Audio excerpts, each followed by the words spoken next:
So hello everyone, मैं हूं निशांत। और क्या आप लोग को मेरी वॉइस इंटरनेट स्पीड यहाँ पर क्लियर है? क्या हम लोग यहाँ पर कनेक्ट हो चुके हैं? सो आज हमारी 30 डेज ऑफ मशीन लर्निंग की डे नंबर 15 की क्लास है। आई होप आप लोग को डे नंबर 1 से लेकर डे नंबर 14 की सारी क्लास के सारे टॉपिक्स यहाँ पर क्लियर हो गए होंगे। मुझे एक बार कमेंट बॉक्स से बता दें कि क्या हम लोग यहाँ पर प्रॉपर तरीके से कनेक्ट हो चुके हैं। हमारी सारी इंटरनेट स्पीड, हमारी वीडियो, ऑडियो और वीडियो की सारी क्वालिटीज़ यहाँ पे क्लियर है। मुझे एक बार कमेंट बॉक्स में बता दें, हम लोग डे नंबर 14 में क्या क्या एक बार पढ़े थे उसको मैं आप लोग के लिए यहाँ पे रिवाइज कर देता हूँ और आज की क्लास को हम लोग यहाँ पे विद इन कुछ सेकेंड्स में स्टार्ट करते हैं।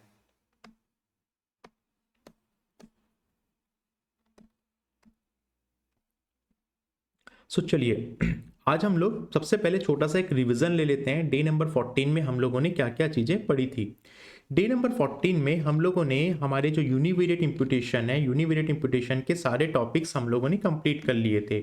लास्ट टॉपिक हम लोगों ने मिसिंग इंडिकेटर और ऑटोमेटिक सेलेक्ट वैल्यू देखा था। और यूनिवेरिएट इंप्यूटेशन के जितने भी हमारे ये पूरे टॉपिक्स हैं, ये प्रीवियस क्लासेस में हम लोगों ने यहाँ तक सारे के सारे टॉपिक्स पढ़ लिए हैं। आपको याद होगा मल्टीवेरिएट इंप्यूटेशन में केएनएन इंप्यूटर का आपको मैंने कुछ यहाँ पर कोऑर्डिनेट ज्योमेट्री में कुछ फॉर्मूले और कैलकुलेशन का मेथड बताया था, जो आज की क्लास में हम लोग यूज करेंगे। तो मल्टीवेरिएट इंप्यूटेशन आज हम लोग स्टार्ट करेंगे और पूरा टाइम हम लोग आज यहाँ पर देंगे अपने डे नंबर 15 में केएनएन इंप्यूटर को। तो आज की क्लास में हम लोग क्या पढ़ने वाले हैं, पहले मैं आपको ये बता दूं।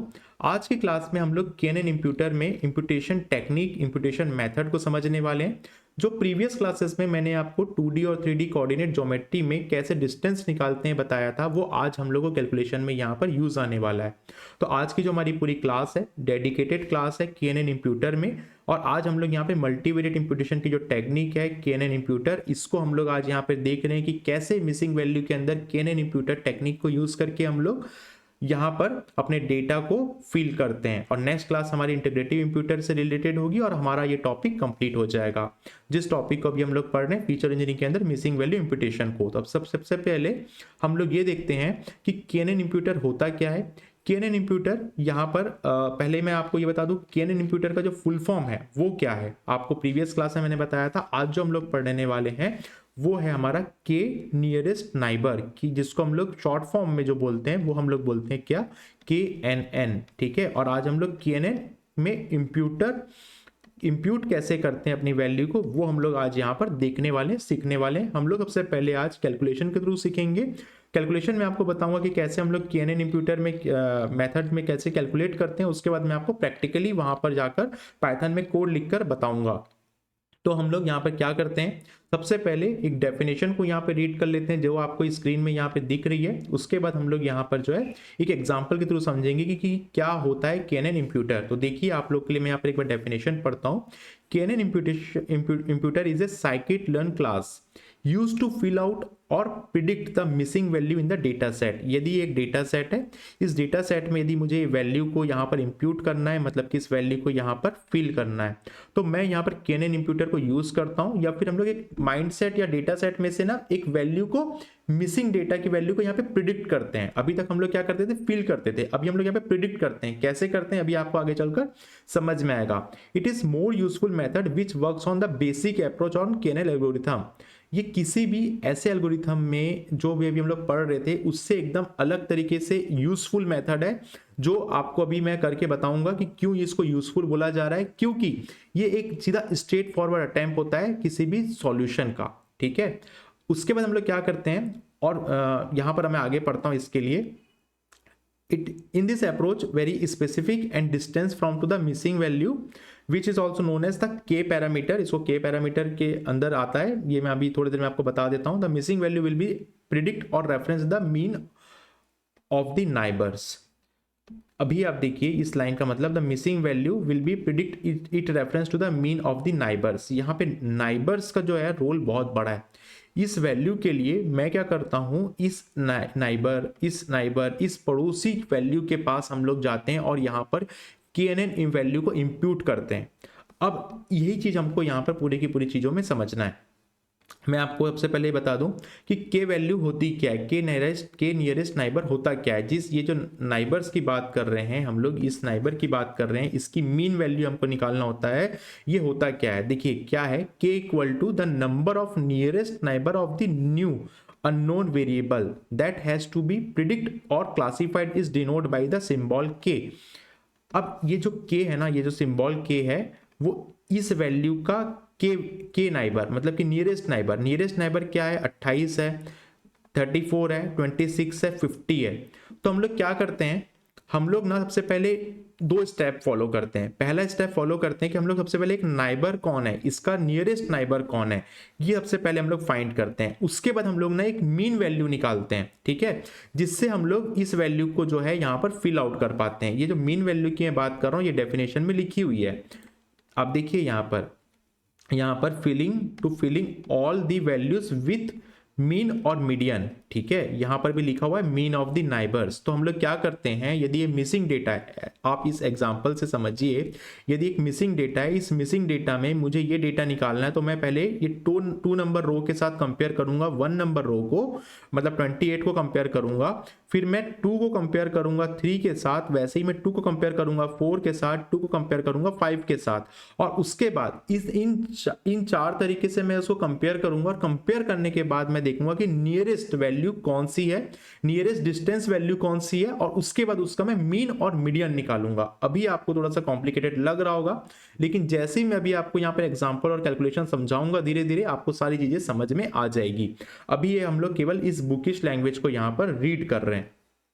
अब मैं एक एग्जांपल के थ्रू आपको बताता हूं, एक डायग्राम के थ्रू आप लोग को यहाँ पे मैं समझाता हूं कि जो नियरेस्ट नाइबर की हम लोग बात कर रहे हैं वो किस तरीके से काम करता है। देखिए, जैसे मान लीजिए एक मेरा यहाँ पे डेटा फ्रेम है, ठीक है, इस डेटा फ्रेम में कुछ यहाँ पे एक वैल्यू डेटा सेट है, ठीक है, और ये मेरा के है। एक मिनट में ड्रॉ कर लेता हूँ, ठीक है, इस तरीके से यहाँ पर के है, ठीक है। अब मुझे क्या करना है, मुझे ना इस वैल्यू के लिए यहाँ पर ये मिसिंग वैल्यू है, ठीक है, इस मिसिंग वैल्यू में मैं यदि k इक्वल टू 2 करता हूं तो ये जाएगा अपने दो नाइबर के पास, इस नाइबर के पास जाएगा, मतलब इस वैल्यू के पास जाएगा, नियरेस्ट वैल्यू के पास, और इस नियरेस्ट वैल्यू के पास जाएगा।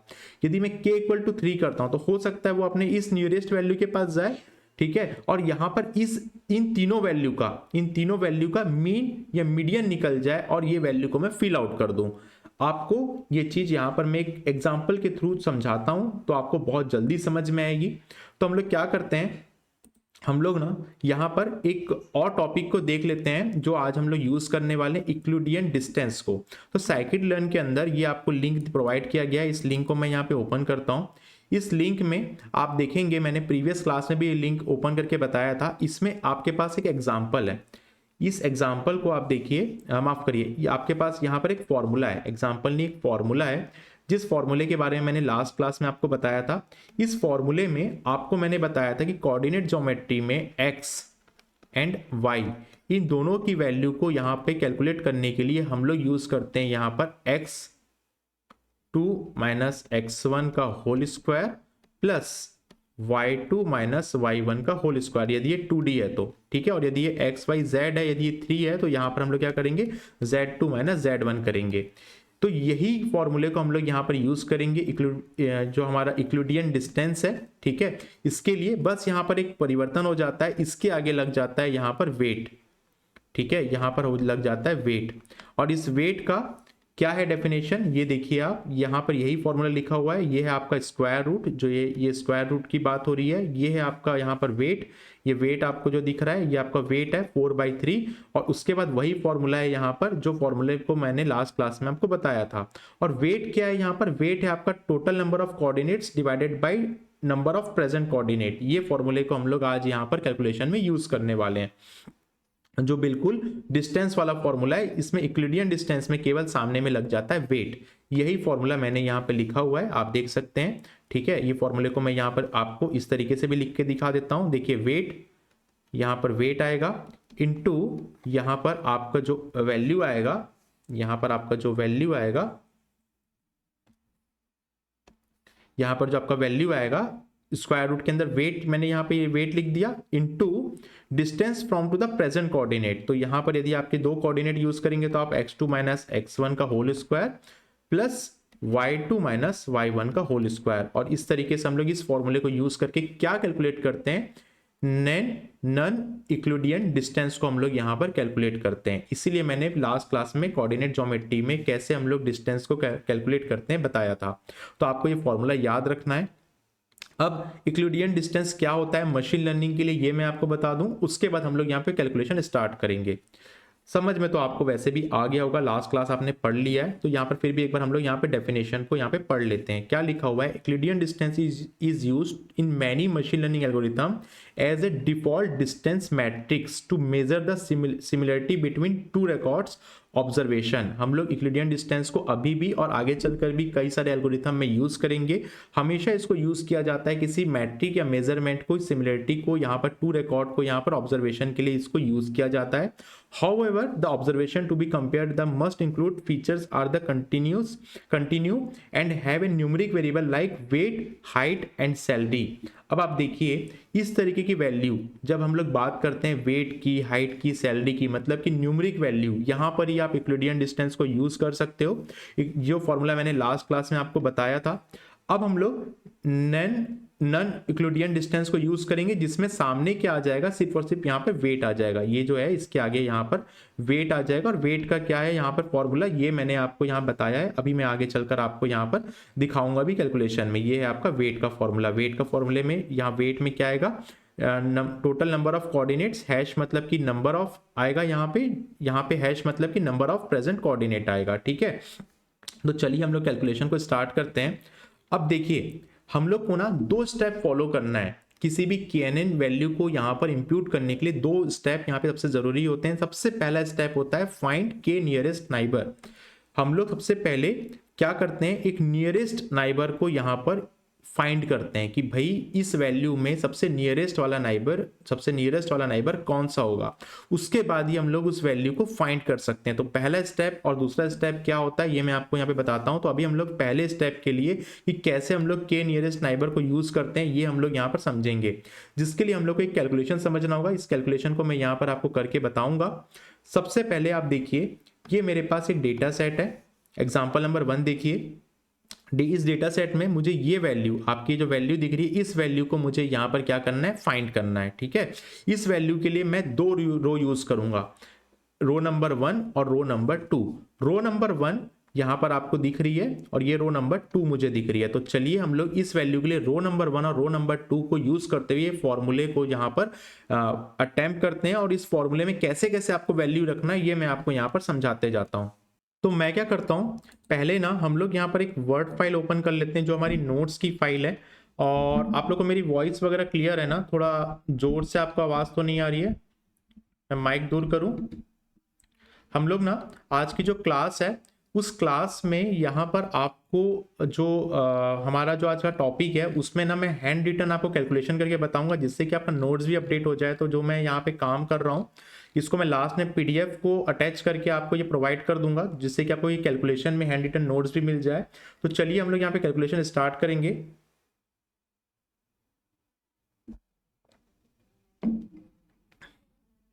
तो यहाँ पर आप देखिए मैं एग्जाम्पल नंबर 1 आपको बता रहा हूँ, जिसमें हम लोग क्या करेंगे, ये जो हमारी रो है, रो नंबर 1 जो है हमारी और रो नंबर 2 है, उसके लिए ये वाली जो वैल्यू है, इस वैल्यू को हम लोग यहाँ पर कैलकुलेट करके देखेंगे। तो यहाँ पर हमारे जो नन यूक्लिडियन है, ठीक है, इस वैल्यू को हम लोग यहाँ पर यूज कर रहे हैं। थोड़ा सा मैं आज यहाँ पर आप लोग को जो नोट्स है यहाँ पर ही कैलकुलेट करके बताऊंगा, लास्ट में सेव कर लूंगा। एक बार मुझे थोड़ा सा टाइम दीजिए सेटअप यहाँ पे सेट करने के लिए।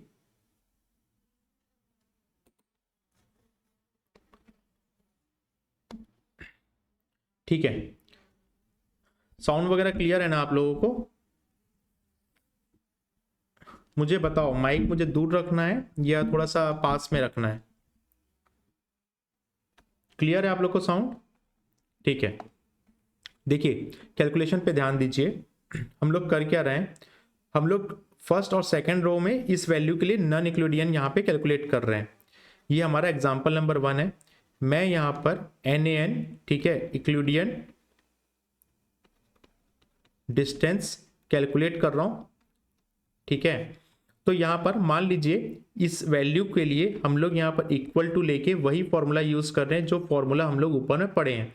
क्या था, पहले था मेरा वेट, ठीक है, उसके बाद इनटू था, उसके बाद यहाँ पर मेरी जो वैल्यू थी। अब इस वैल्यू को कैसे कैलकुलेट करते हैं आप देखिएगा। इस फर्स्ट एंड सेकेंड रो के लिए पहले मैं इस वैल्यू पे जाऊंगा 40 माइनस, यहाँ पे कुछ भी नहीं है, इस वैल्यू के पास मैं जाऊंगा 40 माइनस, मैं इस वैल्यू को यहाँ पर देखूंगा तो ये कुछ भी नहीं है, तो मैं इस वैल्यू को नहीं लूंगा। 40 माइनस यहाँ पे कोई वैल्यू नहीं है, तो इसको हम लोग कंसिडर नहीं करते हैं, ठीक है। इस वैल्यू को हम लोग कंसीडर क्या करते हैं, नहीं करते हैं। मैं क्या बोल रहा हूँ, इस वैल्यू को हम लोग यहाँ पे कंसीडर नहीं करते हैं।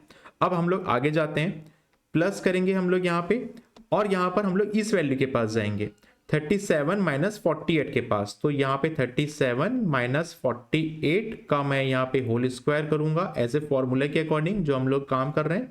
फिर हम लोग यहाँ पे थर्ड फीचर नंबर 4 के पास जाएंगे, 24 माइनस 22 करेंगे, तो 24 माइनस 22 का होल स्क्वायर मैं करूंगा। क्लियर हुआ आप लोग को यहाँ तक। अब ये जो वेट है, ये जो आपका वेट की बात हो रही है, वेट का कहने का मतलब ये था, आप पढ़िए वेट का यहाँ पे फुल फॉर्मूला क्या था, total number of coordinate divided by number of present coordinate. Total number of coordinate divided by number of present coordinate. तो आप यहाँ पे देखिए टोटल नंबर ऑफ कोऑर्डिनेट यहाँ पर कितने हैं, टोटल नंबर ऑफ कोऑर्डिनेट हम लोग जो कंसीडर कर रहे हैं वो 3 है। यहाँ पे ये जो वेट की बात हो रही है, इसमें जो कोऑर्डिनेट है ये 40 माइनस वाला जिसको हम लोग कंसीडर नहीं कर रहे हैं, 37 माइनस 48, 24 माइनस 22। तो ये वेट में सबसे पहले यहाँ पर हम लोग देखेंगे कि कौन सा coordinate, number of, total number of coordinate, ठीक है। वेट का फॉर्मूला क्या है, मैं यहाँ पे एक काम करता हूँ, लिख देता हूँ, ठीक है। Total number of coordinate divided by number of present coordinate equal to, तो देखिए टोटल नंबर ऑफ कोऑर्डिनेट कितने, 3 है, 40 वाला 40, और यहाँ पे जो वैल्यू नहीं है वो इस कोऑर्डिनेट की बात कर रहा हूँ, 37 minus 48, 24 minus 22। Total number of coordinate हो गए हमारे 3, ठीक है। नंबर ऑफ प्रेजेंट कोऑर्डिनेट, अब इसमें ये कोऑर्डिनेट तो प्रेजेंट नहीं है जिसको मैं यहाँ पे कंसीडर नहीं कर रहा हूँ, तो total number of present coordinate कितने होगा, यहाँ पे 2 होगा। तो हम लोग का यहाँ पे वैल्यू क्या आएगा, फॉर्मूला क्या होगा, हम लोग यदि इस एग्जाम्पल के लिए हम लोग यहाँ पर देखें तो फर्स्ट मैं यहाँ पे लिखूंगा अंडर रूट 3/2 इंटू, इसको तो हम लोग यहाँ पे कंसिडर नहीं कर रहे हैं, और 37 माइनस 48 कितना होता है यहाँ पे, -11 का होल स्क्वायर प्लस 24 माइनस 2 का होल स्क्वायर। तो यहाँ पर हमारी जो वैल्यू होगी वो होगी आपकी 121 और 4, ठीक है। इसको इक्वल टू करते हैं, ये हो गया मेरा 1.5, 3 डिवाइडेड बाई 2 1.5 हो गया, और यहाँ पर ये जो मेरी वैल्यू है 124 प्लस 4, तो ये हो गया मेरा कितना, लगभग यहाँ पे 1.5 इंटू 128, ठीक है। और 128 इंटू 125, तो टोटल लगभग ये वैल्यू हमारी लगभग 1.5 128 11 का 121 होगा यहाँ पे, माफ करिए 11 का होल स्क्वायर यहाँ पे होगा 121 प्लस 4, तो यहाँ पे होगा 125, सॉरी मैंने गलत लिख दिया था, 125। तो ये लगभग वैल्यू आएगी आपकी 125 इंटू 5 इंटू 5 इंटू 1, ये लगभग 11.18 लगभग ये वैल्यू यहाँ पर आएगी, ठीक है। तो पहला हम लोगों ने निकाल लिया किस के बीच, रो नंबर 1 और रो नंबर 2 के बीच। अभी हम लोग कर क्या रहे हैं, हम लोग को जो वैल्यू निकालना है वो ये वैल्यू निकालना है, हमको जो वैल्यू निकालना है वो ये वैल्यू निकालना है। इस वैल्यू के लिए हम लोग रो नंबर 2 और रो नंबर 1 की जो वैल्यू है इसमें हम लोग क्या किए, पहला स्टेप किए हैं, हम लोग यहाँ पर जो यूक्लिडियन डिस्टेंस है, नॉन यूक्लिडियन डिस्टेंस है, इसको यहाँ पे कैलकुलेट किए हैं। ये आप लोग यहाँ पर अच्छी तरीके से समझ गए, सीख गए। अब हम लोग सेकंड पे जाते हैं। अब सेकंड वाला हम लोग क्या करेंगे, सेकंड को थर्ड के साथ करेंगे। पहले हम लोगों ने क्या किया था, फर्स्ट और सेकंड रो को किया था, फर्स्ट रो और सेकंड रो को किया था। अब हम लोग क्या करेंगे, सेकंड रो और थर्ड रो को करेंगे और यही वैल्यू हमको कैलकुलेट करना है, ठीक है। इसके लिए हम लोग क्या करते हैं, ये सबसे पहले देखते हैं हम लोग। तो रो नंबर 2 और रो नंबर 3 के लिए हम लोग यहाँ पे कैलकुलेशन को स्टार्ट करते हैं। जो हम लोगों ने पहले किया हुआ है यहाँ पर रो नंबर 1 और 2 के लिए यहाँ पे किया हुआ है, रो नंबर 1 और 2 के लिए हम लोगों ने यहाँ पे किया हुआ है, वही काम हम लोग यहाँ पे करने वाले हैं। लेकिन एक मिनट, यहाँ पर ना 125 का स्क्वायर रूट, हम लोग इसको शायद कुछ कैलकुलेशन में यहाँ पे गड़बड़ हुआ है। 125 को 1.5 से इंटू करना था। ओके देखो क्या है, यहाँ पे 125 का स्क्वायर रूट 11.18 होता है। 125 का स्क्वायर रूट यहाँ पे 11.18 होता है। यहाँ पे हम लोग कुछ कैलकुलेशन मिस्टेक किए। 125 इंटू 1.5 को इंटू करना था मुझे पहले, जो होता 187। ये 125 इंटू 1.5 को मुझे यहाँ पे कैलकुलेट करना था। इसको मैं यहाँ पे करेक्ट कर देता हूँ, जो होता है यहाँ पे 187.5 और ये होगा आपका 11.8 की जगह लगभग ये आएगा 13 के आसपास। एक बार इसको हम लोग यहाँ पर क्लियर साफ साफ लिख लेते हैं। कैलकुलेटर हम लोग यहाँ पे ओपन करते हैं। देखिए क्या था यहाँ पे 187 इंटू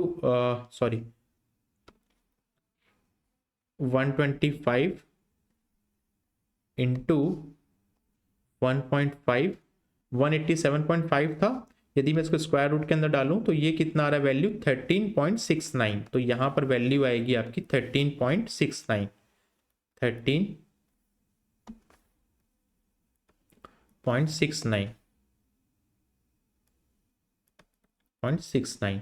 11 जो है लगभग 125 का था। मैं यहाँ पे 1.5 को इंटू करना भूल गया था, ये 1.5 लिखा हुआ है। 1.5 कहाँ से है, 3/2 को डिवाइड करेंगे तो 1.5 आएगा। ये है 1.5, ठीक है। ये 3/2 को हम लोगों ने यहाँ पे डिवाइड किया हुआ था, तो इसकी वैल्यू कितनी आई, 13.69, जब हम लोग फर्स्ट और सेकंड रो की बात कर रहे थे। तो अब हम लोग बात करते हैं यहाँ पे सेकंड और थर्ड रो के कैलकुलेशन की, ठीक है। तो देखिएगा यहाँ पे हम लोग अभी जो कैलकुलेट कर रहे हैं वो क्या कैलकुलेट कर रहे हैं, इस वैल्यू को हम लोग कैलकुलेट कर रहे हैं। ये है हमारी कौन सी, नॉन यूक्लिडियन डिस्टेंस, ठीक है। इसको हम लोग यहाँ पे कैलकुलेट कर रहे हैं। इस पे भी वही चीज होगा, फॉर्मूला होगा वेट का। वेट मतलब नंबर ऑफ प्रेजेंट कोऑर्डिनेट। तो हम लोग इसको यहाँ पे लिखेंगे, पहले हम लोग लिख लेते हैं, देख लेते हैं प्रेजेंट कोऑर्डिनेट कौन कौन से हैं। 22 माइनस 40, 22 माइनस 40 का होल स्क्वायर लिखेंगे हम लोग यहाँ पे, प्लस 55, ये हम लोग इसकी बात कर रहे हैं, सेकंड और थर्ड की बात कर रहे हैं। 22 माइनस 40 किया मैंने, 55 माइनस 34, 55 माइनस 37 का होल स्क्वायर, 34 नहीं 37, प्लस 26 माइनस 24, 26 माइनस 24 का होल स्क्वायर, ठीक है। अब यहाँ पे देखिए क्या था वेट का formula, total number of coordinate, total number of present coordinate, ठीक है। Total coordinate divided by total number of present coordinate. तो टोटल कोऑर्डिनेट यहाँ पे कितने, तीनों हैं, ठीक है। तो टोटल नंबर ऑफ कोऑर्डिनेट 3 है और प्रेजेंट कोऑर्डिनेट्स कितने, वो भी 3 है, क्योंकि यहाँ पे क्या था, एक कोऑर्डिनेट नहीं था, ये वाला कोऑर्डिनेट नहीं था इससे पहले जो हम लोगों ने किया था, लेकिन यहाँ पर तो है ये कोऑर्डिनेट, तो हम लोग 3/3 हो जाएगा, वो 3/2 की जगह। तो ये क्या हो जाएगा, 1 हो जाएगा, 3/3 क्या हो जाएगा, 1 हो जाएगा, इक्वल टू यहां पर ये हो जाएगा 1 इंटू क्या होगा, 22 माइनस 12 का ये होगा माइनस 18 का होल स्क्वायर, प्लस 55 में से 37 गया, आपका होगा 15 का होल स्क्वायर, प्लस यहाँ पे -2 का 2 का -2 नहीं 2 होगा, 2 का होल स्क्वायर होगा, ठीक है। तो यहाँ पर हम लोग इसको कैलकुलेट कर लेते हैं और देख लेते हैं यहाँ पर सेकंड और थर्ड रो में क्या वैल्यू यहाँ पर आ रही है। 18 का होल स्क्वायर होता है कितना, 324, 15 का होता है 225, 2 का होता है यहाँ पे 4, टोटल ये होगा 324 और 5 और 9, यहाँ पे होगा ये 3, 1 4 4 5 और यहाँ पे होगा 553 होगा अंडर रूट, और 553 का अंडर रूट कितना होता है यहाँ पे हम लोग एक बार चेक कर लेते हैं।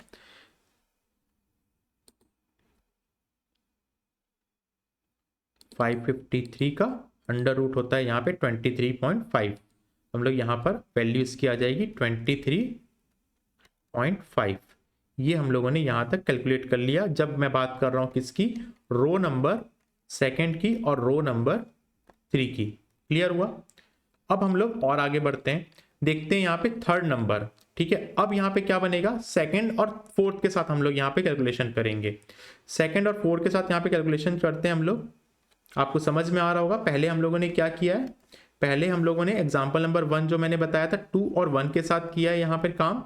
सेकंड में हम लोगों ने अभी इसके पहले एग्जाम्पल नंबर 2 में क्या किया, 2 और 3 के साथ हम लोगों ने किया है। फिर अब हम लोग जो कर रहे हैं 2 और 4 के साथ यहाँ पे काम कर रहे हैं, जिससे कि हम लोग क्या कर सकें, इस वैल्यू की एक नियरेस्ट वैल्यू को फाइंड कर सकें, जो काम करता है इक्विलिब्रियम, जो हमारा नॉन यूक्लिडियन डिस्टेंस है उसके थ्रू ये होता है। तो हम लोग थर्ड कैलकुलेशन को भी देख लेते हैं, उसके बाद ही आपको समझ में आएगा कि कैसे यहाँ पर नियरेस्ट जो पॉइंट है उसको यहाँ पे कैसे फाइंड किया जाता है। तो यहाँ पर देखिए आप, हम लोग रो नंबर 2 और रो नंबर 4 की बात कर रहे हैं। तो यहाँ पर हम लोग पहले यहाँ पर इस वैल्यू को फाइंड करना है हमको। ठीक है, इस वैल्यू को हमको फाइंड करना है। तो मैं यहाँ पर क्या लिख रहा हूँ, वही चीज जो पहले हम लोग किए, फॉर्मूला। बात हो रही है यहाँ पर किसकी, वेट की, इसको हम लोग लिखेंगे इनटू, जब मैं 2 और 4 की बात कर रहा हूं तो आप देखिए यहाँ पर एक वैल्यू नहीं है और यहाँ पर एक वैल्यू है, तो इसको हम लोग क्या करेंगे, कंसिडर नहीं करेंगे। तो एक वैल्यू यहाँ पे जो नहीं है -40 का होल स्क्वायर, इसको हम लोग क्या करेंगे, कंसिडर नहीं करेंगे। ठीक है, ये वैल्यू यहाँ पर तो है ही नहीं। ठीक है, यहाँ पे ये वैल्यू नहीं है।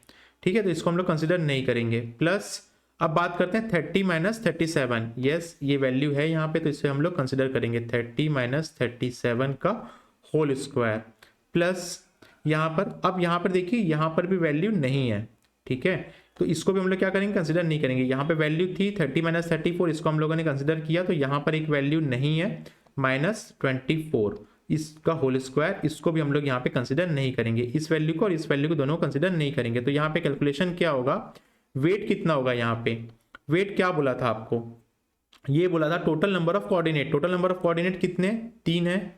प्रेजेंट कोऑर्डिनेट 1 है, तो 3 डिवाइडेड बाई 1 क्या होगा, 3 होगा, और इंटू 30 में से 7 गया, -7 का होल स्क्वायर कितना होता है, 49 होता है। 49 इंटू 3 कितना होता है, यहाँ पे 49 इंटू 3 होगा आपका 147। इसको मैं इक्वल टू करता हूँ, यहाँ पे होगा 147, और 147 का होल रूट कितना होता है, यहाँ पर एक बार हम लोग देख लेते हैं। 147 का होल रूट लगभग ये होगा 12 या 13 के आसपास ये होना चाहिए। 147 का स्क्वायर रूट होगा आपका 12.12, तो ये होगा आपका 12.12। ठीक है, तो यहाँ पर आपकी सेकंड और फोर्थ रो की वैल्यू यहाँ पर आ रही है 12.12।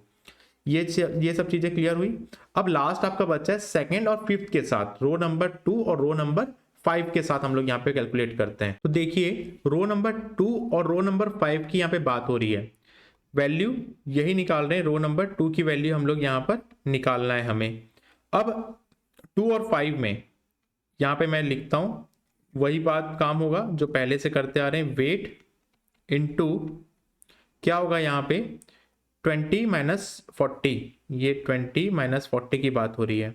20 - 40 का होल स्क्वायर प्लस 49 और 37 की बात हो रही है, तो 49 - 37 का होल स्क्वायर प्लस यहाँ पे वैल्यू नहीं है, यहाँ पर वैल्यू है, तो इसको हम लोग यहाँ पे कंसिडर नहीं करेंगे। ठीक है, तो यहाँ पे वेट कितना होगा आपका, अभी तक तो क्लियर हो गया होगा आपको। यहाँ पर आपका है टोटल नंबर ऑफ कोऑर्डिनेट कितने, 3 है, तो 3 divided by present coordinate, 2 he coordinate है, 2 हम लोग यहाँ पे यूज करेंगे इनटू।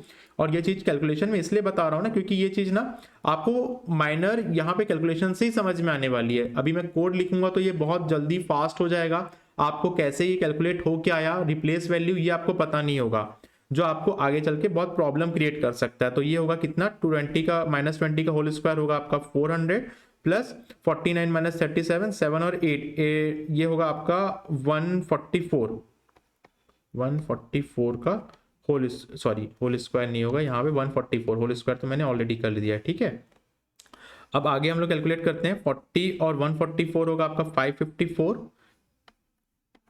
तो हम लोग यहाँ पे 1.5 इंटू 544 करेंगे। कैलकुलेटर ओपन कर लेते हैं हम लोग यहाँ पे, और यहाँ पे हम लोग देख लेते हैं कितना यहाँ पे कैलकुलेशन आएगा। तो 554 इंटू कितना था आपका 1.5 था ना, तो ये होगा 816 और 816 का स्क्वायर रूट होगा 28.5। ये होगा आपका अंडर रूट 816 और इसका स्क्वायर रूट कितना होगा 28.5 होगा इसका स्क्वायर रूट। तो ये हो गया आपका क्या आपका नॉन यूक्लिडियन डिस्टेंस। ठीक है, नॉन यूक्लिडियन डिस्टेंस में एक बार हम लोग देखते हैं कि क्या क्या हम लोगों ने यहाँ पे काम किया है। हम लोगों ने 4 यहाँ पे लगभग एग्जाम्पल्स के थ्रू देखा। सेकंड को फर्स्ट के साथ देखा, एग्जाम्पल नंबर 1 में रो 1 एंड रो 2 को देखा, और ये मैंने पहले से यहाँ पे लिख दिया था, इसको मैं करेक्ट कर लेता हूँ। ये 11.18 नहीं होगा, ये होगा आपका 13.69। ठीक है, ये होगा आपका 13.69। इसको मैं यहाँ पे क्लियर कर देता हूँ, ये होगा आपका 13.69। ये होगा आपका, चारों को मैं एक साथ यहाँ पे लिख लिया हूँ 13.69। अब देखो ये जो 4 कैलकुलेशन हम लोग किए ना, इसका यहाँ पे इंपॉर्टेंस क्या है, 13.69 की बात हो रही है। ठीक है, अब यहाँ पे इसका यहाँ पे यूज क्या है। ठीक है, ये कैलकुलेशन हम लोग क्यों किए,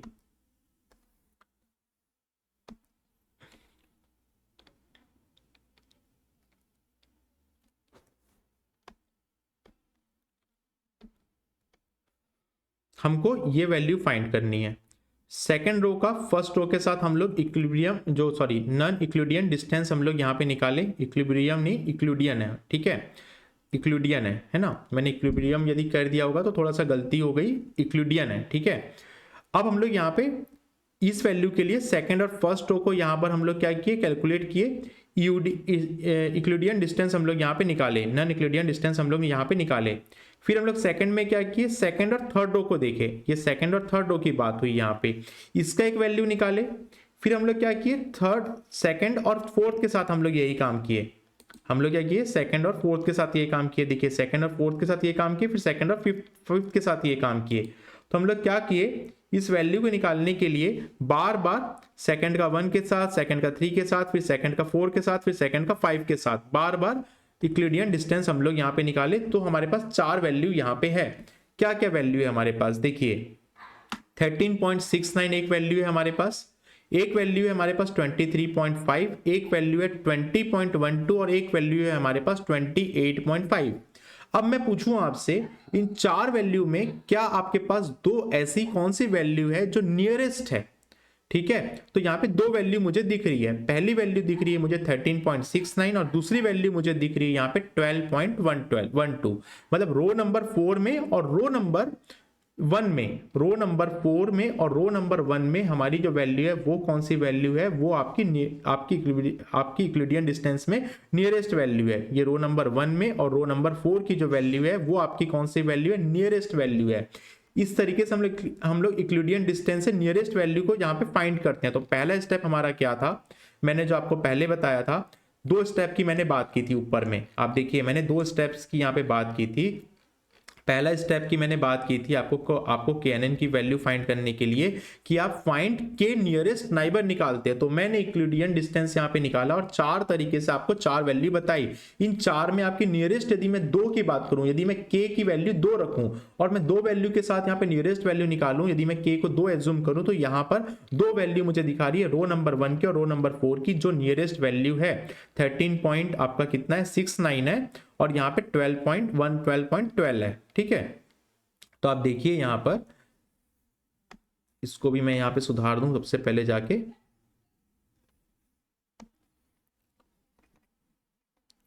ये है हमारी 13.69, यही वैल्यू थी ना। बार मैं ऊपर चेक कर लेता हूं।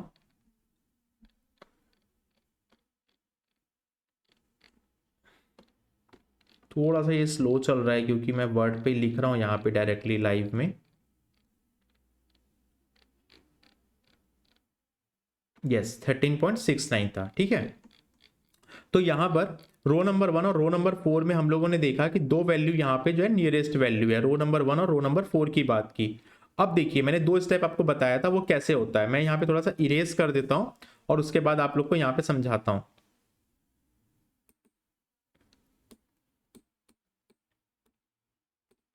ये रहने देता हूँ।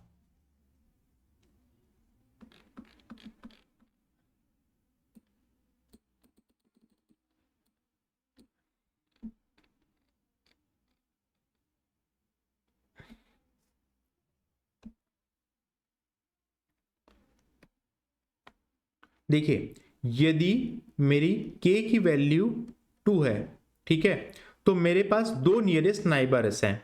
कौन, कैसे पता चला? इक्लूडियन डिस्टेंस हम लोगों ने निकाला, नॉन इक्लूडियन डिस्टेंस निकाला, जिसमें रो नंबर 1 और रो नंबर 2 की वैल्यू पास पास में है, ठीक है। 12.12 है और 13.69 है।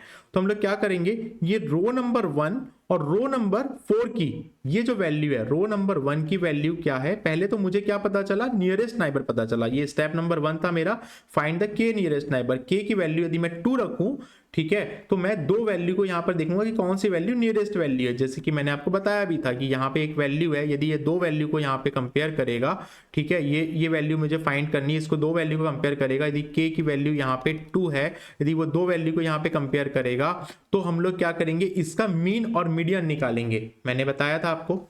तो अब हम लोग क्या करेंगे, पहले हम लोगों ने नियरेस्ट नाइबर ढूंढ लिया। कौन कौन से नियरेस्ट नाइबर हुए, मेरा रो नंबर 1 हुआ, रो नंबर 4 हुआ। अब मैं इस फीचर नंबर 1 में 28 और 26 को यहां पर ऐड करूंगा और इसका एक यहां पर मीडियन निकाल लूंगा। तो मैं क्या करता हूं, देखिए यहाँ पे 28 प्लस 26 को मैं यहाँ पर क्या करता हूँ, ऐड करता हूँ और डिवाइडेड बाय 2 कर लेता हूँ, क्योंकि मैं यहाँ पे दो ही के की वैल्यू क्या रखा हूँ, 2 रखा हूँ, ठीक है। तो क्या होगा, 54 डिवाइडेड बाई 2 होगा, ठीक है। तो 27 वैल्यू आएगी और यही वैल्यू यहाँ पर रिप्लेस होगी, ये यहाँ पे वैल्यू रिप्लेस होगी 27, यही हमारी एक मिसिंग वैल्यू है। समझ में आया आप लोग को? यदि अब आपके मन में प्रश्न आता है कि सर यदि k की वैल्यू 3 होगी तो हम लोग क्या करेंगे, तो चलो इसके लिए भी एक काम कर लेते हैं। यहाँ पे मैं आपको करके बता देता हूं। यदि यहाँ पर k की वैल्यू, यदि यहाँ पर k की वैल्यू 3 होगी, k की वैल्यू 3 होगी, तो हम लोग 3 यहाँ पर क्या देखेंगे, मिसिंग वैल्यू देखेंगे। तो नियरेस्ट वैल्यू देखेंगे। तो रो नंबर 1, रो नंबर 4, हमको तो पता ही है रो नंबर 1 कितना है, 13.69 है पहला, दूसरा है 12.112 और थर्ड नंबर का देखेंगे इन चार में से और कौन सा नियरेस्ट वैल्यू है। तो हम लोग क्या करेंगे, थर्ड नंबर देखेंगे, 12.12 था और यहाँ पे कितना था, 13.39 था। तो ये दिख रहा है आपको 23.5, ठीक है। जो कौन सा रो है यहाँ पर, रो नंबर आपका 3 है।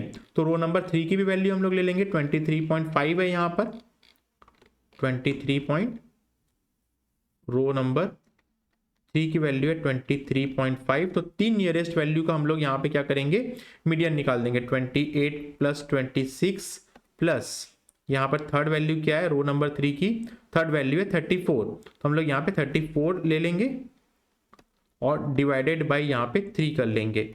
ये कितना होगा, कैलकुलेटर ओपन कर लेते हैं।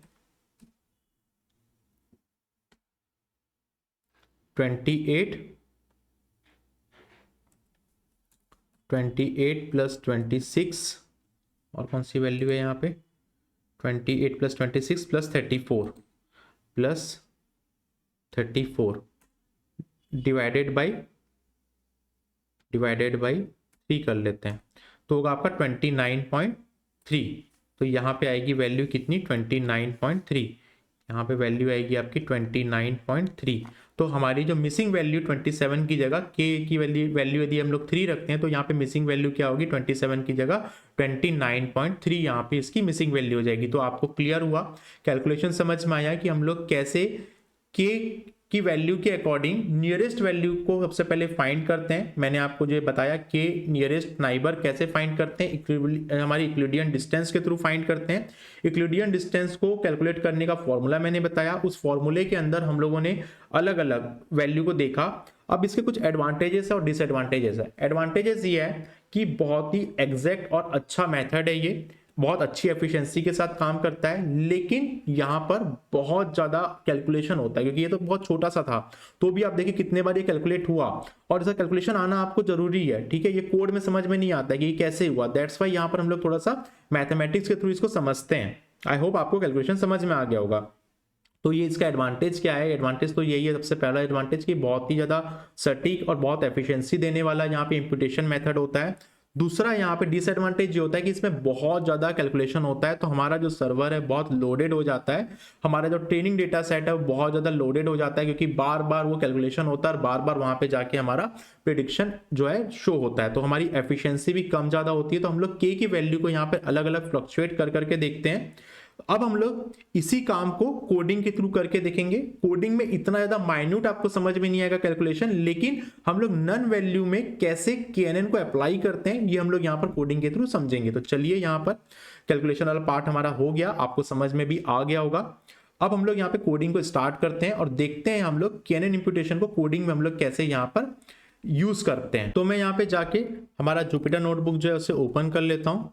आप लोग भी मेरे साथ साथ यहाँ पे जुपिटर नोटबुक ओपन कर लीजिए।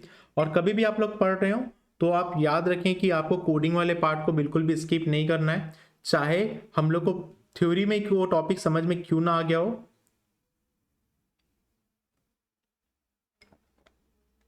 क्योंकि जरूरी है कि आप उस चीज को प्रैक्टिकली भी जाके करके देखें। तो थोड़ा सा विद इन कुछ सेकंड्स लगेगा। जुपिटर नोटबुक यहाँ पे ओपन हो रही है।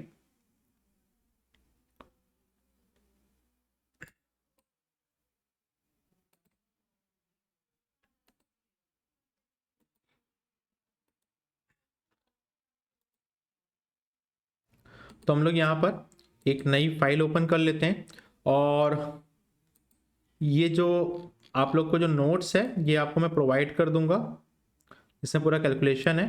तो चलिए हम लोग यहाँ पर अपने जो कोडिंग वाला सेक्शन है उसको यहाँ पे देखते हैं। यहाँ पर हम लोग जो है अभी जो डे नंबर 15 की बात कर रहे हैं, ठीक है। तो यहाँ पे हेडिंग में दे दूँ यहाँ पे डे नंबर 15 और यहाँ पे हम लोग हेडिंग भी डाल देते हैं।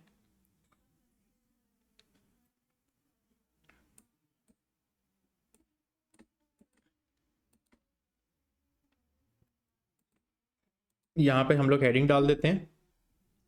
आज है हमारा डे नंबर 15। हम लोग पढ़ रहे हैं KNN इम्प्यूटर।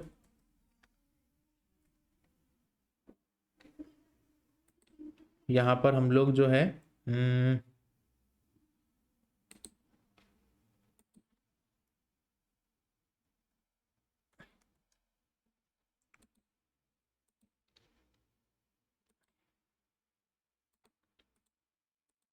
सबसे पहले आप लोग को पता है कि हम लोग कुछ भी यहाँ पे स्टार्ट करते हैं तो सबसे पहले लाइब्रेरी को इंपोर्ट करते हैं। और जो आज मैं डेटा सेट यूज़ करूँगा ना यहाँ पे, वो हम लोग टाइटैनिक का ही डेटा सेट यूज़ करेंगे। अभी तक आप लोग यूज टू भी हो गए होंगे इस डेटा सेट से, और बहुत अच्छा डेटा सेट है। कई सारे यहाँ पे जो टीचर्स हैं और कई सारे बुक्स हैं उस डेटा सेट को यहाँ पे यूज़ करते हैं, क्योंकि इसमें बहुत सारी चीज़ों का काम हो जाता है। ये आपका लाइब्रेरी हम लोगों ने इंपोर्ट कर लिया। हम लोग यहाँ पे डेटा सेट को जो है इंपोर्ट कर लेते हैं। टाइटैनिक वाला ही डेटा सेट है, तो मैं यहाँ पे हेडिंग दे देता हूँ।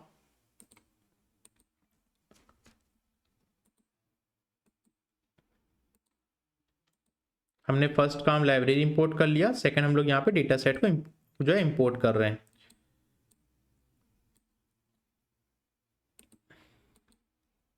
देखो ये जो डेटा सेट है ना, इस टाइटैनिक वाले डेटा सेट में मैं 4 ही कॉलम यहाँ पे यूज़ कर रहा हूँ, एज, पैसेंजर क्लास, फेयर और सर्वाइव, ठीक है। तो यहाँ पर अभी तक तो आप लोग भी यूज टू हो गए होंगे। ये मैंने यहाँ पे इंपोर्ट कर लिया, देख लेते हैं ये इंपोर्ट हुआ क्या। df.head मैं ले लेता हूँ और यहाँ पर इसको रन कर लेता हूँ। यस, डेटा सेट इंपोर्ट हो गया। 4 ही यहाँ पे हम लोग कॉलम्स यूज़ कर रहे हैं। अब हम लोग देख लेते हैं कि कितना यहाँ पे मिसिंग डेटा है, चेक मिसिंग वैल्यू कर लेते हैं। और अभी तक तो आपको याद भी हो गया होगा कि कौन कौन सी मिसिंग वैल्यू यहाँ पे होती है इस डेटा के अंदर।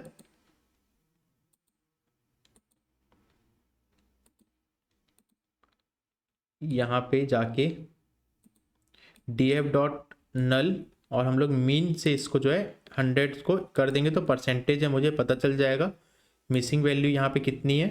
तो आप देखिए यहाँ पर पहले भी हम लोगों ने इस डेटा सेट में काम किया तो हमको पता है एज के अंदर लगभग 19.86 की जो है यहाँ पर मिसिंग वैल्यू है, बाकी के अंदर यहाँ पे कोई मिसिंग वैल्यू नहीं है, ठीक है। तो हम लोग यहाँ पे क्या करेंगे, इसमें हम लोग KNN इम्प्यूटर यूज़ करेंगे। तो सबसे पहले मैं क्या करता हूँ, यहाँ पे डिफाइन कर लेता हूँ x और y को, और उसके बाद हम लोग 10 टेस्ट स्प्लिट कर लेंगे, जो कि प्रीवियस कई सारी क्लासेस से हम लोग ये करते आ रहे हैं। तो आप लोग यहाँ तक तो पूरी तरीके से फैमिलियर हो गए होंगे।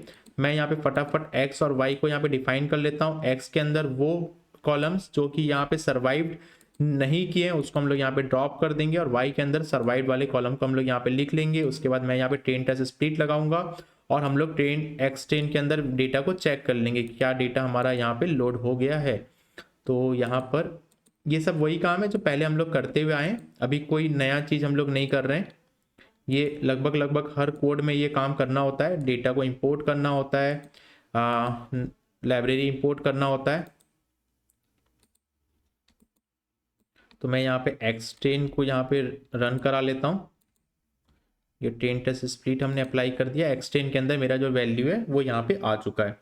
अब क्या कर रहे हैं हम लोग, अब ना हम लोग यहाँ पर KNN इम्प्यूटर अप्लाई कर रहे हैं। ठीक है, अब यहाँ से काम हमारा स्टार्ट हो रहा है। देखिए सबसे पहले हेडिंग दे देता हूँ अप्लाई KNN इम्प्यूटर में, और ये जो कैलकुलेशन है ना इतना ज़्यादा यहाँ पे समझ में नहीं आएगा। क्या हुआ है तो एक्सप्लेन कर दूँ। ये जो एक्सटेन का डेटा है, ठीक है, इस पे मैं KNN इम्प्यूटर अप्लाई कर रहा हूँ और यहाँ पर जो नाइबर्स हैं, ठीक है, और जो वेट है उसमें मैं ना एक्सटेंड ट्रांसफॉर्म करके एक नया यहाँ पर डिफाइन कर रहा हूँ।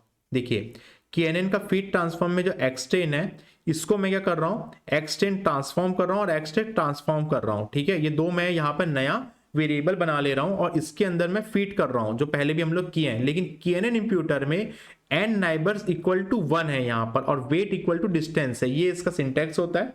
और आपको ये बता दूं ये जो 1 है ना इसको आप जब चेंज करते हैं तो वहां से k की जो नाइबर्स हैं, जो n नंबर ऑफ वैल्यूज है वो यहाँ पे चेंज होती है, जो अभी मैंने आपको थोड़ी देर पहले कैलकुलेशन में बताया था 2 3 4 5 जो भी आप यहाँ पे रखना चाहें। ठीक है, उससे ही आपका यहाँ पे जो है एफिशिएंसी और जो डिस्टेंस वैल्यू है पता चलती है, जो अभी मैंने आपको कैलकुलेशन में बताया। क्योंकि यहाँ पे इतना जल्दी फास्ट कैलकुलेशन हो जाएगा कि आपको ये चीज समझ में नहीं आएगी, दैट्स वाई हम लोग को वहां पे कैलकुलेशन को अच्छी तरीके से समझना आ रहा है। ठीक है, अब मैं क्या करता हूँ इसको एक डेटा फ्रेम में कन्वर्ट करके आपको दिखाता हूँ। जो मैंने यहाँ पे KNN इम्प्यूटर पे अप्लाई किया है उसको मैं यहाँ पर आपको एक डेटा फ्रेम के अंदर कन्वर्ट करके शो करता हूँ कि ये किस तरीके से यहाँ पे रिप्रेजेंट हो रहा है। ठीक है, तो मैंने यहाँ पे जो कॉलम्स हैं उसको यहाँ पे डाला है और इसको मैं रन करता हूँ। ओके, देखिए यहाँ पर मेरा जो डेटा है क्या हुआ है ये आप देख रहे हैं यहाँ पर। ठीक है, एक बार मैं और आपको यहाँ पे सैंपल लेके दिखाता हूँ। ये जो पूरी 712 जो रो है, ठीक है, डॉट सैंपल यहाँ पे दिखाता हूँ मैं आपको, सैंपल के अंदर लिख के रन करता हूँ। ठीक है, 144 के अंदर यहाँ पर एज आ रही है। एक काम करता हूँ सैंपल 10 कर देता हूँ यहाँ पे। अब इसको रन करता हूँ, यहाँ पे 10 सैंपल्स आ गए। जैसे मान लीजिए 78 152 यहाँ पर कोई भी कॉलम मिसिंग नहीं है। ठीक है, देखिए यहाँ पे 0.75 253 के अंदर यहाँ पर वैल्यू आ गई है। और इसके पहले एक्सटेंड को आप देखेंगे, जब मैं नॉर्मल यहाँ पर KNN अप्लाई नहीं किया था तो यहाँ पर कई सारी नन वैल्यू थी। आप ये देख पा रहे हैं यहाँ पर कई सारी नल वैल्यू थी। ठीक है, तो ये NaN वैल्यू को क्या किया मैंने, KNN इम्प्यूटर अप्लाई किया और KNN इम्प्यूटर में जो उसकी नियरेस्ट वैल्यू थी, जो भी कैलकुलेशन के थ्रू में बताया, जो मैं आपको स्टार्टिंग में भी बोला था कि आपको कोड में ये बहुत जल्दी समझ में नहीं आएगा क्योंकि कोड में वो बैकग्राउंड में यही कैलकुलेशन होती है। ठीक है, तो जो नल वैल्यू है इस नल वैल्यू में KNN इम्प्यूटर के थ्रू इसको अप्लाई करने के बाद k neighbours equal to 1 apply करने के बाद यहाँ पर क्या हुआ है, ये वैल्यू यहाँ पर इंप्यूट हो गई है। आप ये देख पा रहे हैं, ये जो डेटा फ्रेम के अंदर मैंने आपको दिखाया यहाँ पे जो वैल्यू है कोई भी वैल्यू मिसिंग नहीं है, सारी की सारी वैल्यू यहाँ पर क्या हो गई है, पूरी तरीके से यहाँ पर फिल आउट हो गई है। कैसे फिल आउट हुई है, उसी कैलकुलेशन मेथड के थ्रू हुई है जैसे अभी मैंने आपको बताया।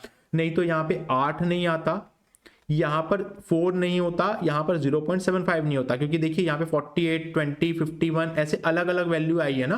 तो यहाँ पर क्या है 8 4 0.75, तो वो क्या गया है, वो अपने नियरेस्ट नेबर के पास गया और उस नियरेस्ट नेबर से k की वैल्यू 1 रखने पे यहाँ पर हम लोग को एक डेटा फ्रेम बना के दिया है, उस वैल्यू को इंपुट किया है। ठीक है, अब इसमें मैं आपको और अच्छी एक यूनिक चीज बताता हूं, देखिएगा है ना कैसे एफिशिएंसी पे ये कितना अच्छा तरीके से काम करता है। मैं यहाँ पे ना लॉजिस्टिक रिग्रेशन को अप्लाई करता हूं। यहाँ पर हम लोग लॉजिस्टिक रिग्रेशन को यूज करेंगे, तो मैंने अप्लाई लॉजिस्टिक रिग्रेशन यहाँ पे लिखा है, हेडिंग दिया है, इसको मैं रन करता हूं। ठीक है, और यहाँ पर हम लोग देखते हैं मैंने IR के अंदर एक ऑब्जेक्ट बना के यहाँ पे इसे डाल दिया है। और यहाँ पे मैंने एक्सटेंड ट्रांसफॉर्म और वाई ट्रेन जो ट्रांसफॉर्म वाला डेटा था, ये जो ट्रांसफॉर्म वाला डेटा था उसको मैंने यहाँ पे फिट किया है, ठीक है। और हम लोग क्या कर रहे हैं, यहाँ पे एक प्रिडिक्शन देख रहे हैं, ठीक है। देखिएगा 0.68% यहाँ पर एक्यूरेसी है जब मैं वैल्यू क्या कर रहा हूँ, इक्वल टू 1 कर रहा हूँ। आप देखिएगा ये जो एन नाइबर की वैल्यू 1 है। अब मैं इसको क्या करता हूँ, अब मैं इसको ना 3 करता हूँ, ठीक है। और इसके बाद यहाँ पे इसको रन करता हूँ। देखिएगा मैं वापस से जाता हूँ, ठीक है। ये वैल्यू हमारी अपडेट हो जाएगी, ठीक है। अब उसके बाद यहाँ पर जाने के बाद हम देखेंगे लॉजिस्टिक रिग्रेशन में जो 68.7% था, 1 की वैल्यू में 68.71% था, इसकी एफिशिएंसी ज़्यादा होती है या कम होती है। तो हम लोग यहाँ पे जाते हैं, इसको रन करते हैं। देखिए यदि मैं k की वैल्यू या फिर नियरेस्ट नाइबर को 3 कर देता हूँ तो यहाँ पर क्या हो जाता है, 71% के आसपास, 71.5% के आसपास यहाँ पर प्रिडिक्ट वैल्यू होती है, ठीक है। तो जो काम हम लोगों ने k की वैल्यू में अलग अलग वहां पे किया था, वही चीज हम लोग यहाँ पे देखते हैं। तो आप 3 यूज कर सकते हो, आप यहाँ पे 10 यूज कर सकते हो। देखो मैं एक बार 10 के साथ करके दिखाता हूँ। रन करते हैं हम लोग यहाँ पे, और यहाँ पे जाते हैं और यहाँ पे रन करते हैं। देखिए ये जो है वैल्यू थोड़ा सा 70% के आसपास चले गई है। तो जैसे जैसे k की वैल्यू होगी वैसे वैसे यहाँ पर आपकी एफिशिएंसी वैल्यू अलग अलग होगी। तो क्या होता है, KNN क्या होता है, एक बार मैं रिवाइज कराता हूँ पूरी क्लास को। हम लोगों को जितना काम यहाँ तक करना था हम लोग यहाँ तक कर चुके हैं, हम लोगों ने सारी चीजों को समझ चुका है। हम लोग क्या किए हैं, हम लोग पहले ना KNN का कैसे 2 स्टेप होता है। पहला स्टेप के अंदर मैं यहाँ पे ओपन कर लेता हूँ, ठीक है, जहां पे हम लोग कैलकुलेट किए थे। के के अंदर 2 स्टेप हम लोग को फॉलो करने होते हैं, ठीक है। पहला स्टेप होता है कि हम लोग को नियरेस्ट नाइबर को फाइंड करना होता है। पहले नियरेस्ट नाइबर कैसे निकालते हैं, हमारी इस कैलकुलेशन मेथड के थ्रू, ठीक है, यूक्लिडियन डिस्टेंस के कैलकुलेशन मेथड के थ्रू हम लोग ये चीज निकालते हैं। जब हमारे पास ये वैल्यू पता चल जाती है, जैसे कि यहाँ पर मैंने 4 वैल्यू निकाली थी, उसमें से जो नियरेस्ट वैल्यू होती है, जैसे k की वैल्यू में 2 रखा तो उसकी जो 2 नियरेस्ट वैल्यू होती है, उस 2 नियरेस्ट वैल्यू का हम लोग यहाँ पर एवरेज निकाल लेते हैं, जिससे कि हमारी वैल्यू जो है फाइंड हो जाती है, जो हमारी रिप्लेस वैल्यू होती है। 28 और 26 जैसे मैंने निकाला था 2 रो को, जब k की वैल्यू यहाँ पे 2 थी तो यहाँ पर क्या हो गया था, 27 हो गया था। यही होता है हमारा KNN इम्प्यूटेशन। जब भी आपको इंटरव्यूअर ये चीज पूछे कि मुझे कैलकुलेट करके बताओ कि मुझे कोई वैल्यू इंप्यूट करना है, और आपको यहाँ पर मल्टी वेरिएंट इम्प्यूटेशन की बात होती है, ठीक है, तो आप यहाँ पर बताइए KNN इम्प्यूटेशन का कैलकुलेशन। जैसे मैंने आपको समझाया है कि सर यदि इस डेटा में मेरे को पहले फर्स्ट के नियरेस्ट नाइबर को फाइंड करना होता है, जिसके लिए मैं इक्विलिब्रियम माफ करें, इक्विलिब्रियम डिस्टेंस में बार बार बोल रहा हूँ, यूक्लिडियन डिस्टेंस जो है, नॉन यूक्लिडियन डिस्टेंस के थ्रू मैं यहाँ पर क्या करता हूँ, कैलकुलेट करता हूँ, और के पहले नियरेस्ट नाइबर्स को मैं फाइंड करता हूँ। कैसे पता चलेगा, नॉन यूक्लिडियन के थ्रू। जैसे अभी मैंने आपको बताया स्क्वायर रूट के अंदर आप क्या करेंगे, डिस्टेंस फॉर्मूले में वेट को उसको इनटू कर देंगे, उसके बाद आप यहाँ पे फाइंड कर पाएंगे वैल्यू को, उसका मोड या मीडियन जो है वो निकाल पाएंगे, ठीक है। जैसे मैंने अभी 28 और 26 को ऐड करके डिवाइडेड बाय 2 कर दिया, तो यहाँ पे मिसिंग वैल्यू मेरी कितनी होगी, 27 हो गई थी। वैसे ही हम लोगों ने यहाँ पर देखा 3 के साथ हमको करना है, 3 रो के साथ करना है। के की वैल्यू यदि 3 होती है तो हम लोग यहाँ पर देख पा रहे हैं 29.3 हमारी यहाँ पे मिसिंग वैल्यू हो गई थी। तो इस तरीके से हम लोगों ने यहाँ पर चीजों को समझा, KNN इम्प्यूटेशन को हम लोगों ने समझा। KNN इम्प्यूटेशन हमारा यहाँ पे कंप्लीट हो जाता है। हम लोगों ने कोड के थ्रू भी जाकर ये देखा कि हम लोगों को कैसे यहाँ पर KNN इम्प्यूटेशन में KNN इम्प्यूटर को यूज करना होता है, कैसे हम लोग नियरेस्ट नाइबर की वैल्यू को चेंज करके उसकी एफिशिएंसी को यहाँ पे फ्लक्चुएट होते हुए देख सकते हैं, क्योंकि ये डेटा बहुत ज्यादा फास्ट कैलकुलेट होता है बैकग्राउंड के अंदर जाके। तो आप लोगों को ये चीज पता नहीं होता है कि k की वैल्यू को कैसे यहाँ पर रिप्लेस किया जा रहा है। दैट्स वाई यहाँ पर मैंने कैलकुलेट करके आपको सारी चीजें समझा दी है। तो आज की क्लास में हम लोगों ने KNN इम्प्यूटेशन को पूरी तरीके से समझ लिया है। नेक्स्ट क्लास में हमारा ये जो टॉपिक है कंप्लीट हो जाएगा, हम लोग हमारे नए टॉपिक को जो है स्टार्ट करेंगे। तो लेकिन आज की जो हमारी क्लास है उसमें हमारे पास आज टाइम है, तो हम लोग क्यूरियस डेटा माइंड के अंदर देख लेते हैं कि हम लोग मशीन लर्निंग का क्या रोल है हेल्थ सेक्टर के अंदर। बहुत अच्छा आप लोग ने सजेस्ट किया कि हेल्थ सेक्टर के अंदर हम लोग मशीन लर्निंग को यूज करते हैं। हम लोगों ने लास्ट कुछ टाइम में देखा है कोविड के टाइम में कि कितना ज्यादा यहाँ पर डेटा का एडवांटेज रहा है ड्रग के डिस्कवरी में। तो ये बहुत बड़ा पार्ट है ड्रग डिस्कवरी एंड मैन्युफैक्चरिंग में। आज की डेट में आपका डेटा बहुत मायने रखता है, क्योंकि जो नंबर ऑफ ट्रायल्स होते हैं हमारे वैक्सीन्स के, न्यू मेडिसिन के, उसमें जो डेटा है उस डेटा के अकॉर्डिंग ही हम लोग एनालिसिस करते हैं कि कौन सी मेडिसिन किस लेवल में किस स्टेज में जाके हमारे जो ह्यूमंस हैं या फिर मान लीजिए लिविंग और भी एनिमल्स हैं उनके ऊपर भी ड्रग टेस्टिंग की जाती है। तो यहाँ पर मशीन लर्निंग आज की डेट में बहुत सारे काम को ईजी कर देती है। वो पहले से प्रिडिक्ट करके आपको डेटा के थ्रू बता देती है कि कैसे आपकी जो मेडिसिन है उसके ड्रग के ट्रायल कितने जल्दी, जो ट्रायल आपका थ्री ईयर चलता है वो मशीन लर्निंग की हेल्प से लगभग उसका जो ट्रायल का जो टाइम है वो हाफ हो सकता है। हम लोगों ने कोविड के टाइम में, जो कोरोना का टाइम था, जब वैक्सीन हमारी बन रही थी, तब हम लोगों ने ये चीज कई जगह कई आर्टिकल्स में देखा है। तो सबसे बड़ी चीज तो हमारे सामने सबसे बड़ा एग्जाम्पल्स यहाँ पे था, जिसमें हमारे जो साइंटिस्ट हैं जिन्होंने डेटा को यूज करते हुए हमारी ड्रग को डिस्कवरी की। और यहाँ पर सबसे बड़ा पिलर है मशीन लर्निंग हेल्थ सेक्टर का, सबसे मेन चीज तो यहाँ पर है। सेकंड चीज और कहाँ पे यूज हो सकता है, मेडिकल डायग्नोसिस पे। मेडिकल डायग्नोसिस कहने का मतलब जब भी हम लोग किसी डिसीज के बारे में पता हमें करना होता है तो हम लोग क्या करते हैं, हम लोग एक्सरे, सीटी स्कैन्स, अल्ट्रासाउंड, इस तरीके से डायग्नोसिस चीजों को देखते हैं, राइट। अब जब आपको ये चीजें ना कराना पड़े, आपका जो डेटा है वो पहले ही प्रिडिक्ट करके बता दे, आपके हेल्थ को देखते हुए, आपके आई रेटिना को स्कैन करते हुए, आपके ब्लड को स्कैन करते हुए ये चीज बता दे कि आपको क्या डायग्नोसिस हो सकती है, डेटा ही आपको प्रिडिक्ट करके बता दे। इस तरीके से टेक्नोलॉजी पे भी आज की डेट में काम हो रहा है। ये बहुत बड़ा रोल है हमारे हेल्थ सेक्टर पे, ठीक है। फर्स्ट आपका हो गया क्या, ड्रग डिस्कवरी एंड मैन्युफैक्चरिंग। दूसरा हो गया मेडिकल इमेजिंग डायग्नोसिस की बात हो गई।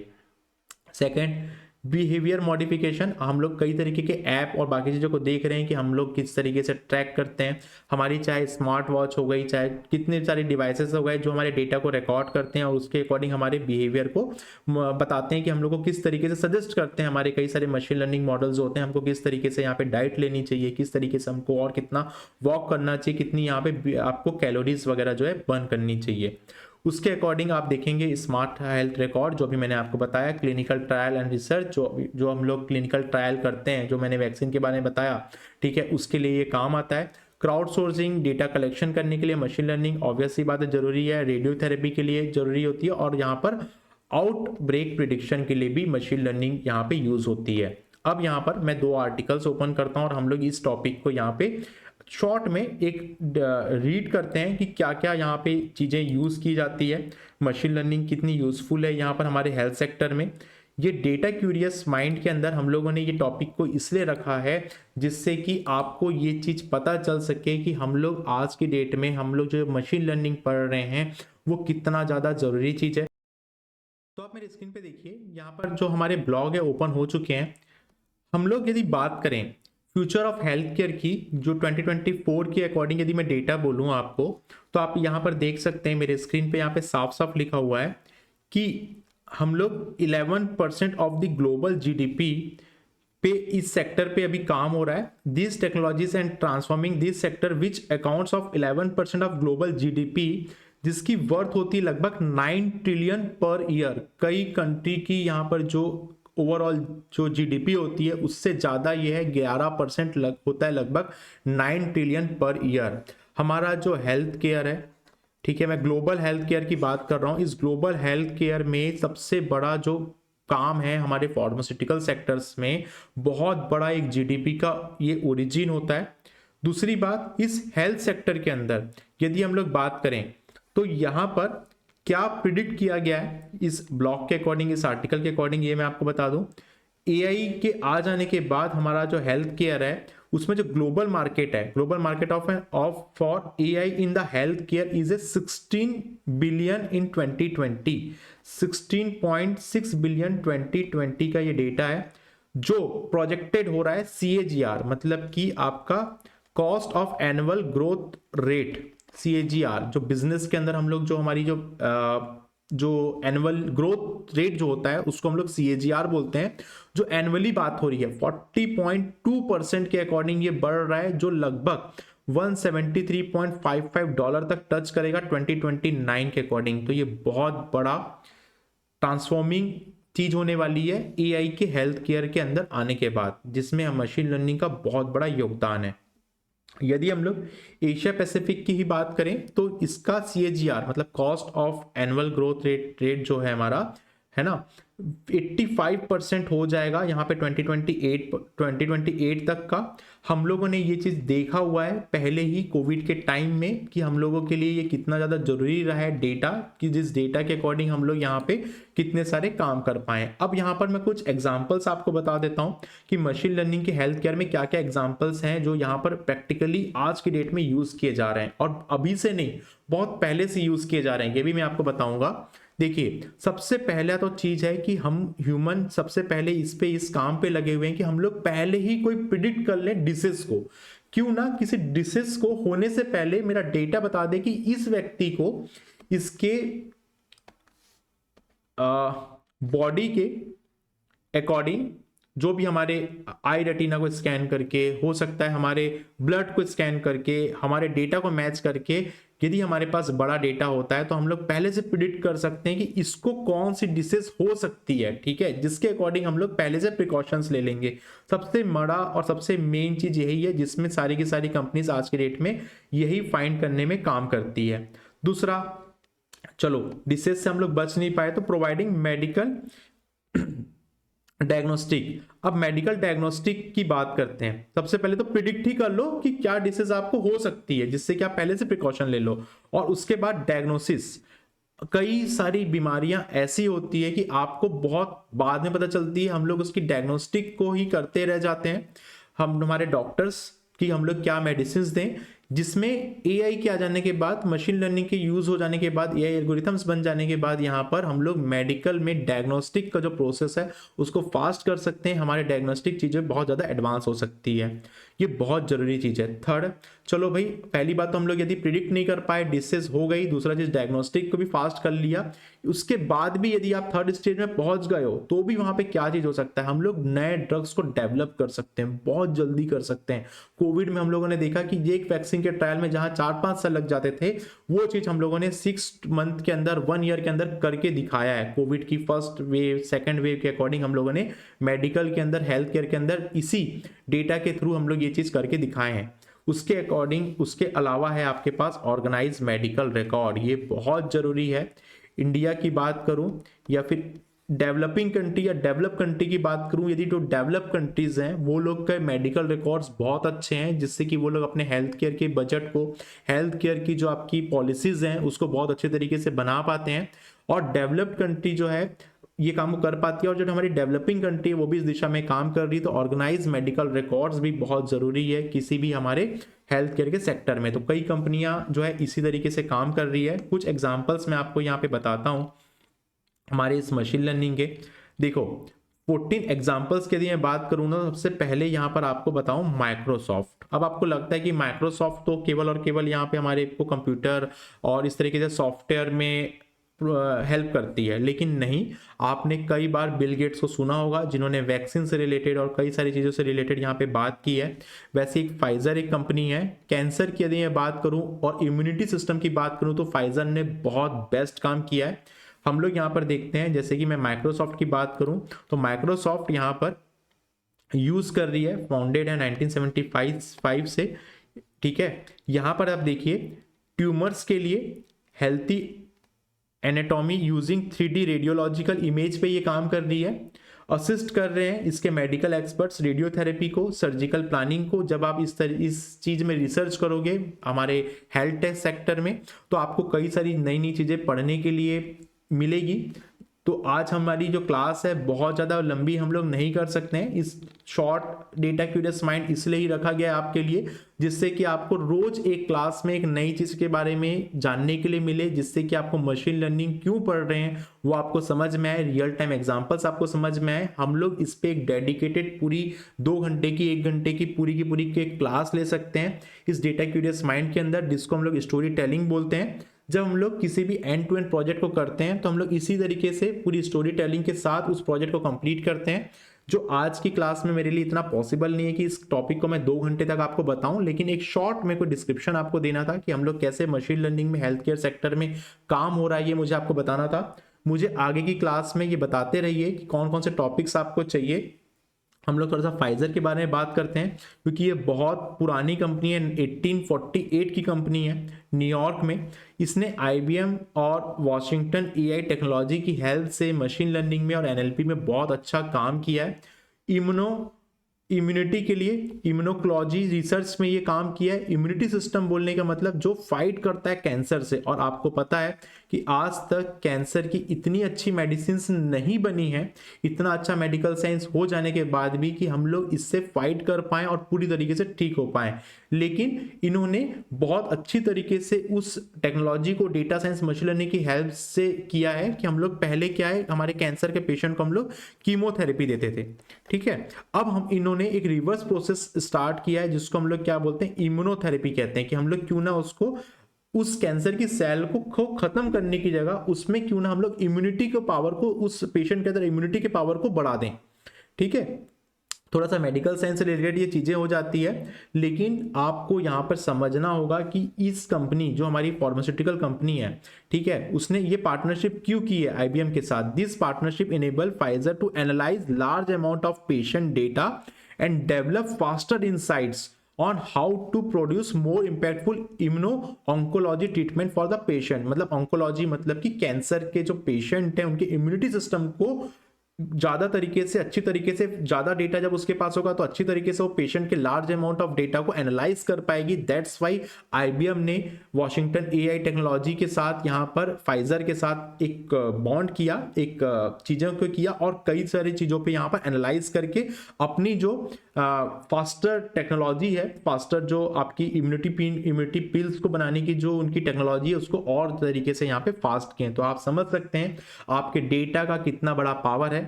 आप डेटा साइंटिस्ट हैं और एक साइंटिस्ट का काम होता है यहाँ पर हर एक प्रॉब्लम का यहाँ पे सॉल्यूशन ढूंढना। तो हमारा मेन ऑब्जेक्टिव यही होता है कि हम लोग हर क्लास में यहाँ पर एक डेटा क्यूरियस माइंड को यहाँ पर डिस्कस कर सकें, जिससे कि आपके अंदर भी वो मोटिवेशन आ सके और आप पूरी इस प्लेलिस्ट को यहाँ पर पढ़ सको। क्योंकि मशीन लर्निंग पढ़ के नौकरी ले लेना, एक डेटा साइंटिस्ट, एक अच्छे डेटा साइंटिस्ट होने का उद्देश्य यदि आपका है तो केवल यहाँ तक आप अपने आप को सीमित मत रखो कि मशीन लर्निंग पढ़ लूंगा मेरी जॉब लग जाएगी। आपको एक अच्छा डेटा साइंटिस्ट बनना है और इस तरीके से बनना है कि आप यहाँ पर अच्छी तरीके से एक प्रॉब्लम को सॉल्व करते हुए अपने काम को रिलेट कर पाओ, जिससे कि आपको कभी भी काम आपकी बोझ की तरह नहीं लगेगा और आप हमेशा मोटिवेशन के साथ रियल टाइम एग्जाम्पल को सॉल्व करने के लिए हमेशा एंथुसियास्टिक होंगे। तो आज की क्लास को हम लोग एंड करते हैं। आज हमारी डे नंबर 15 की क्लास थी। हमारी क्लास थोड़ी बड़ी होगी, लंबी होगी, हम लोग पूरी चीज़ों को अच्छी तरीके से यहाँ पर डिटेल अच्छी तरीके से पढ़ेंगे। आप लोग को बिल्कुल पेशेंस के साथ हर क्लास को यहाँ पे कंप्लीट करते जाना है। लास्ट में हम लोग बहुत अच्छे अच्छे और भी टॉपिक्स पढ़ने वाले हैं। तो आई होप आपको आज की क्लास में सारी चीज समझ में आई होगी। आप लोग को ये नोट्स का यदि प्रॉब्लम है तो आप लोग हमारे वेबसाइट और हमारे एंड्रॉयड एप्लीकेशन को इंस्टॉल कर लीजिएगा। इंस्टॉल करने के बाद आप डेटा साइंस के फ्री कोर्स को एनरोल करिएगा। एनरोल जब आप करेंगे तो वहां पर आपको प्लेलिस्ट मिल जाएगी, जिस प्लेलिस्ट में वीडियो के साथ साथ आपको ये जो हैंड रिटन नोट्स आपको मिल जाएंगे। आज की क्लास में जो डेटा सेट मैंने यूज किया है, जो चीजें मैंने यहाँ पर आपको पाइथन के अंदर कोड करके दिखाया है, इसका लिंक में आपको डिस्क्रिप्शन बॉक्स में मिल जाएगा। गिटहब का लिंक, जो हमारे इंटरनेशनल स्टूडेंट्स हैं जो यदि वेबसाइट को नहीं एक्सेस कर पाते हैं तो वो लोग उसके थ्रू भी जाकर वहां पर उस डेटा सेट को डाउनलोड कर सकते हैं। हमारे इंडियन स्टूडेंट्स भी उसको फॉलो कर सकते हैं। तो हम लोग मिलते हैं नेक्स्ट क्लास में। आप लोगों को व्हाट्सएप और टेलीग्राम ग्रुप के साथ जुड़ जाना है, जिसका भी लिंक आपको डिस्क्रिप्शन बॉक्स में मिल जाएगा। हमारी आगे आने वाले इवेंट्स का भी आपको यहाँ पर जब कई सारे इवेंट्स हमारे होते रहते हैं, जैसे कि अभी मैंने स्टोरी टेलिंग जो मैंने आपको बताया, इसका जस्ट अभी कुछ दिन बाद आपका वर्कशॉप होने वाला है। उस वर्कशॉप में आप एनरोल कर लीजिए, जिसके अंदर आप हम लोग 90 मिनट्स तक पूरा एक डेटा स्टोरी टेलिंग का पार्ट करेंगे। जो हम लोग डेटा क्यूरियस माइंड यहाँ पे 10 to 15 मिनट देते हैं, वहां पे 90 मिनट तक हम लोग समझेंगे कि कैसे इससे मैं इंसाइट्स निकाल सकता हूँ, क्या क्या प्रॉब्लम को मैं सॉल्व कर सकता हूँ। तो हमारे आगे आने वाले इवेंट्स की भी लिस्ट आप डिस्क्रिप्शन बॉक्स में चेक कर लीजिएगा। व्हाट्सएप टेलीग्राम ग्रुप के साथ जुड़ जाइएगा, जहां पर आपको और भी जहां पे हायरिंग चल रही है उसकी जॉब अपडेट मिल जाती है, हमारे जो वीडियोस आते हैं उसकी अपडेट मिल जाती है, साथ ही साथ जो कई हमारे इवेंट्स होते हैं, वर्कशॉप्स होते हैं, उसकी भी वहां पर आपको अपडेट्स मिल जाती है। तो हम लोग मिलते हैं हमारे नेक्स्ट क्लास में, जो कि हमारी डे नंबर 16 की क्लास। तब तक के लिए बने रहिए द स्केल के साथ।